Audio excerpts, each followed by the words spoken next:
something sounded. And that brings me to this question of what is different about Mendelssohn's rediscovery and sort of reconstruction of the St. Matthew Passion.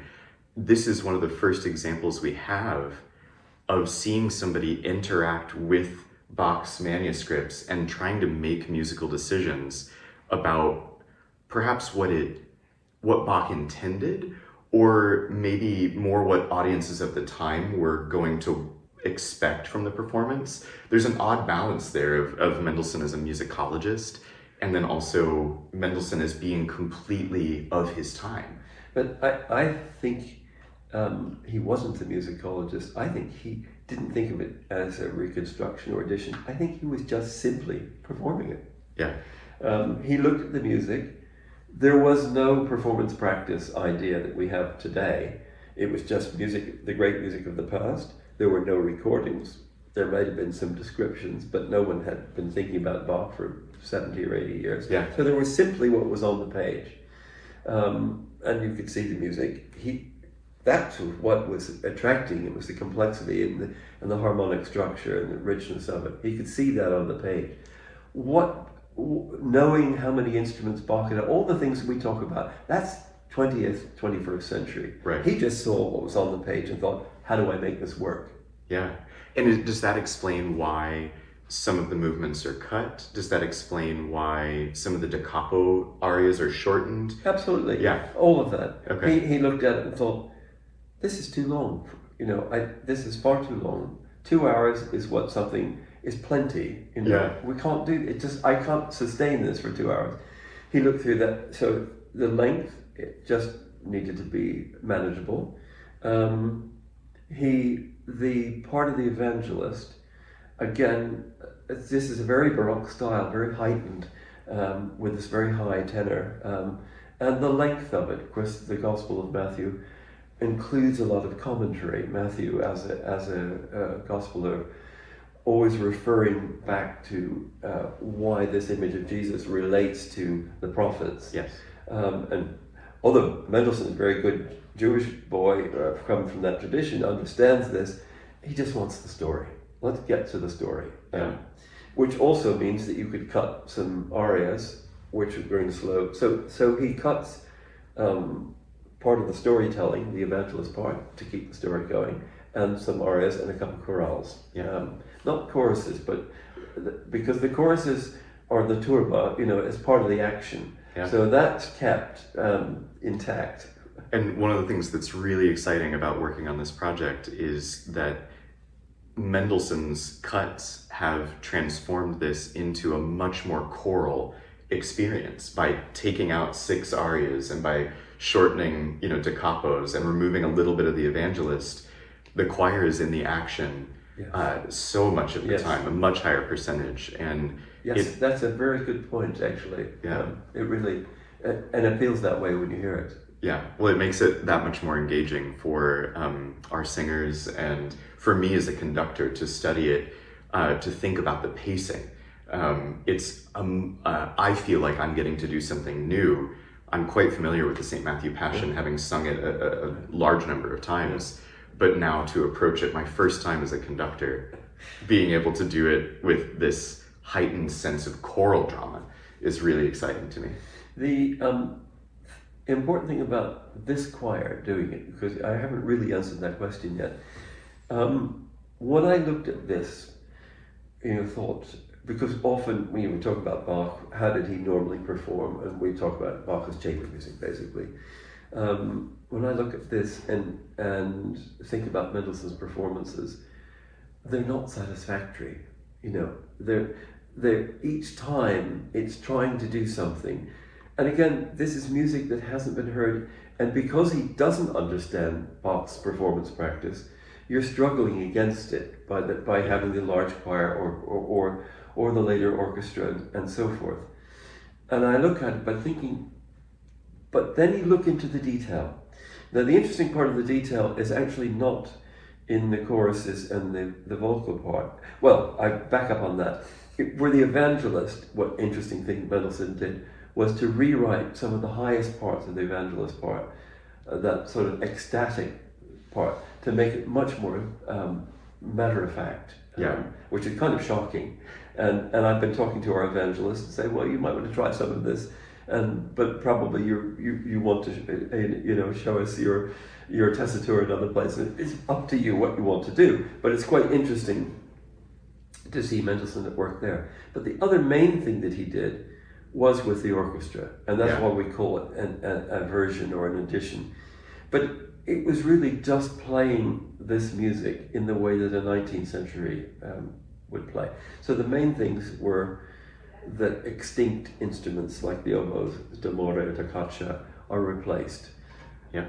Interesting choice, not by an English horn, which was available as a big oboe family instrument, but by clarinet.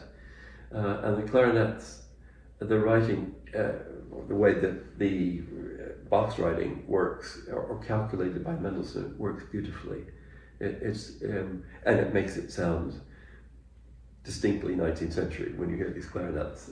And they appear from the beginning to the end, not occasionally in the big choruses, but mostly in arias. And so there's solo instruments.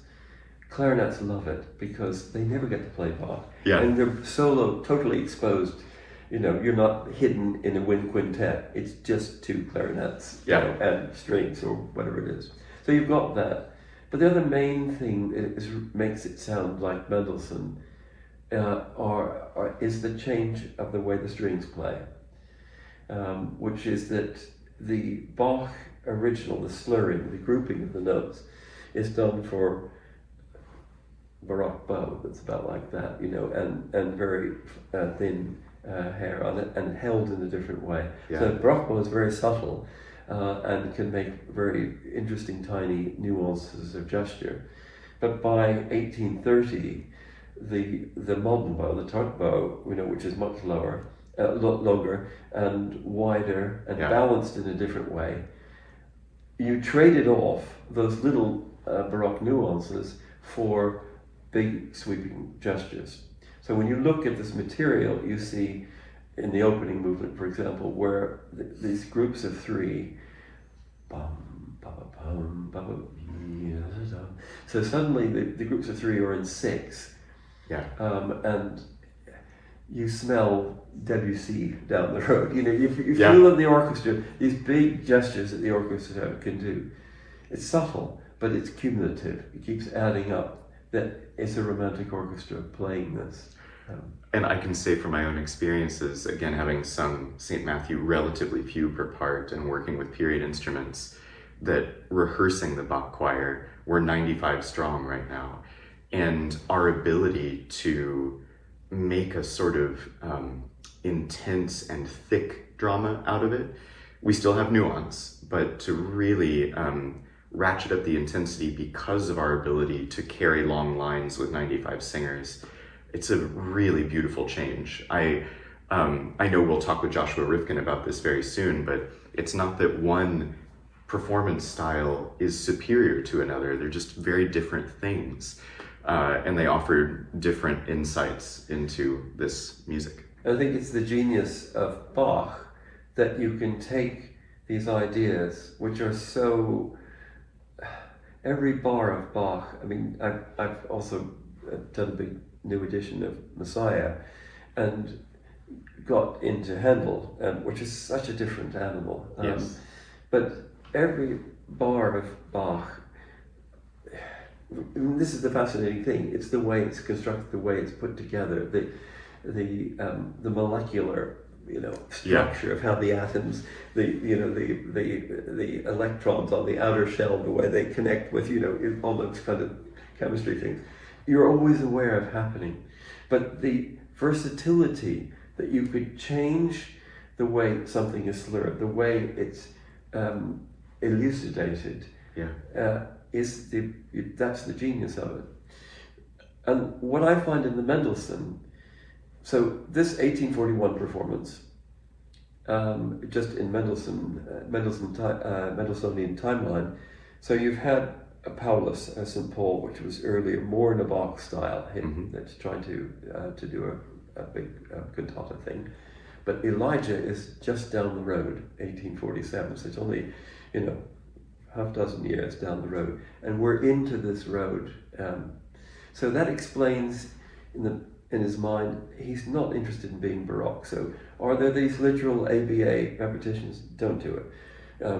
So you'll find in Erbarmity, shocking, that the opening, Symphonia, if you like, introduction, is not repeated at the end, but a chopped off, a shortened version of it, which leaves the singer still on stage, and then it just tails off. So it's not a violin concerto after all. Right. It's not, but it is a violin concerto because midway, bar 21, the violin goes up an octave. Which is not in the original. Which is in the Mendelssohn Violin Concerto from 1836. Right. So I can play up here because I have a new violin that has a chin rest on it. Yeah. So it's the more one thinks of Elijah, when one thinks of how this happens, the better. And that's where the Bach choir comes in. Because the Bach choir would be the perfect choir. It's the perfect Mendelssohnian choir. Yes. So, for Elijah. And so this is, back to back with Elijah. That's how to think about it. And if only Mendelssohn could have heard what we're going to do in a way, because here is a choir that is smaller than the choirs that he had. Even at 95, it's smaller. The singers are well trained, as opposed to a group of people that gather together once for performance. They're singing Bach all the time. They have the advantage of all the history that has happened, both within the choir, the journey the choir has made historically, but also of what has happened with Bach performance over the last 200 years. They have all that advantage, and their dedication to Bach as a choir that is just doing this. And that's not doing, it can do other things, but this is its core raison d'être. Wow. So, and this is what's so exciting about it. But here's a piece that's made for them, unlike normally doing Bach, where you still have the Baroque Neue Bachausgabe, edition. This edition has been re-sculpted for this choir. Look at it that way. Well, it's such a treat, and Malcolm, thank you for having this long conversation with us about the history and how we fit into it. We can't wait to be the first people to really get our voices on this brand new edition and to make the recording together. There's been a lot in the edition, although there have been attempts to do it before, and I call them attempts because there hasn't been an authoritative edition out. This is the first time that we have a complete version of everything, complete with a lot of missing parts. There's an organ part, for example, that's probably supplied a good deal of the continuo, which is missing. So this is the first time that everything, of course I'm excited about it because I've been, it's like a restoration of a piece of, I don't know, of a ancient carpet or Chinese pottery or something. I've had the excitement of being able to draw in little bits of missing fabric. But it is the first time. It really is a premiere. So it's very exciting. Well, we are really honored to be working with you, and I can't wait to see what happens. And I with you in the performance and the live recording. So thank you for joining us in this little conversation, and we'll hope to see you all at the concert. Great. Yes.